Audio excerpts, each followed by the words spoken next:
ทำง่ายๆก็อร่อยอย่างนี้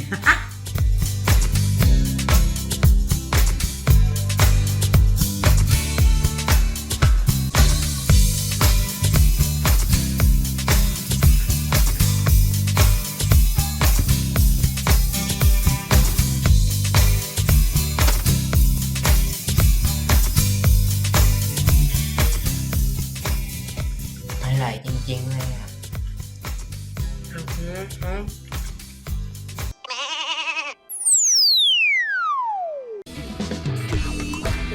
สวัสดีครับ Make it easy กลับมาอีกแล้วนะครับ วันนี้ช่วงค่ำแล้วนะเนี่ยก็เป็นหน้าที่ของพ่อบ้านอย่างเรา จะต้องทำอาหารนะฮะให้คนในบ้านทาน คิดหัวแตกเลยฮะไม่รู้จะทำอะไรเนี่ยเดินหาไปทั่วทืบไปหมดแล้วเนี่ยไม่รู้มันจะมีอะไรบ้าง เราก็มีเส้นหมี่เหลือนะฮะมีปลาป๋องมีหลายอย่างแม้แต่ข้าวแมวข้าวหมาก็ยังมีแต่ว่าวันนี้เจอแล้วเรามีพิเศษนะครับเขาเรียกอะไรวะมันเขียนเอาไว้ว่ามีเบตงเราไม่รู้จักมันนะเราก็ยังไม่เคยกินด้วยดังนั้นจะลองทำดูนะแบบง่ายๆอะไรก็ได้ให้มันอิ่มท้องแต่ว่าสำคัญคือสูตรลับของเราที่มีอยู่ประจำบ้านน้องพรสิครับไปลุยเนี่ย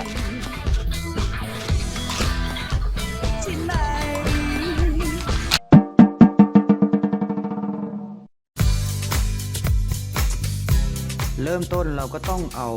เส้นไปต้มก่อนสิครับ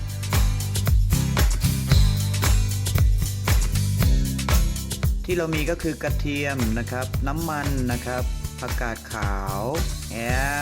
แล้วก็ใบขึ้นช่ายเอาเส้นไปล้างครับแล้วก็ตั้งกระทะเลยใส่น้ำมันที่ทอดกระเทียมเจียวลงไปไม่น่าจะพอครับเอากระเทียมลงไปอีกชอบกระเทียมเหลือเกินแล้วเราก็เอาผักกาดขาวลงไปเลยครับปรุงรสด้วยน้ำปลานิดหน่อยเหยาะน้ำพอคลุกคลิกนะ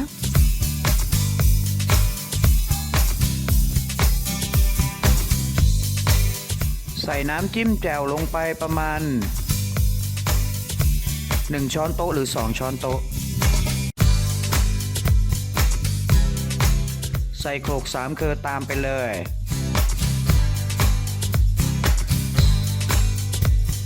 ประมาณสัก1 ช้อนชา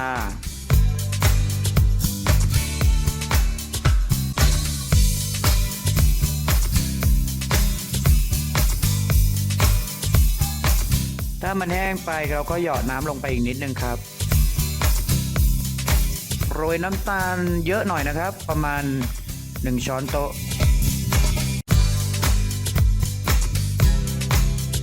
เมื่อผักสุกได้ที่แล้วเราก็เอาเส้นลงไปเลยครับพร้อมทั้งผักขึ้นช่ายแล้วก็ต้นหอมครับ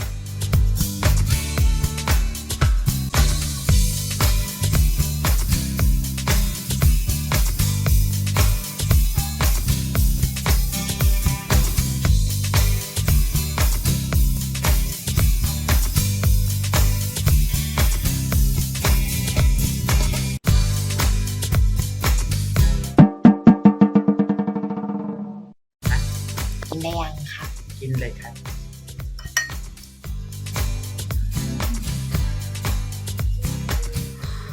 มีดำครั้งแรก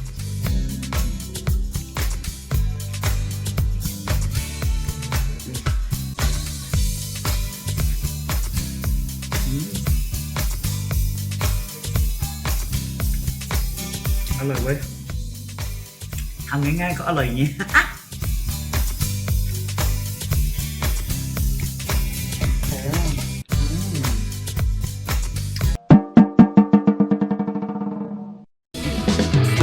เสร็จเรียบร้อยไปแล้วนะครับอีก1 เมนูที่แสนง่ายเนาะแล้วก็เป็นมื้อเบาๆนะเหมาะมากๆเลยนะครับที่จะเป็น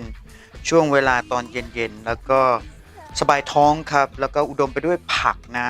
ผสมกับโขลกสามเกลอกับน้ำจิ้มแจ่วคู่กันเมื่อไหร่ปั๊บเนี่ยมันได้เรื่องจริงๆเลยครับอร่อยครับถูกปากด้วยจะบอกว่า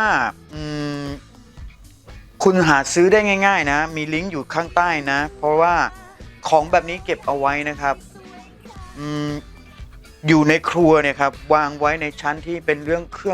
องผสมครับใช้โขลกสามเกลอนี้ใช้มาหลากหลายเมนูมากเลยนะแทนผงชูรสได้เลยนะครับเรียกว่าไม่ต้องใส่ผงใดๆอื่นๆเลยเท่านี้อยู่หมัดจริงๆเลยนะครับแล้วก็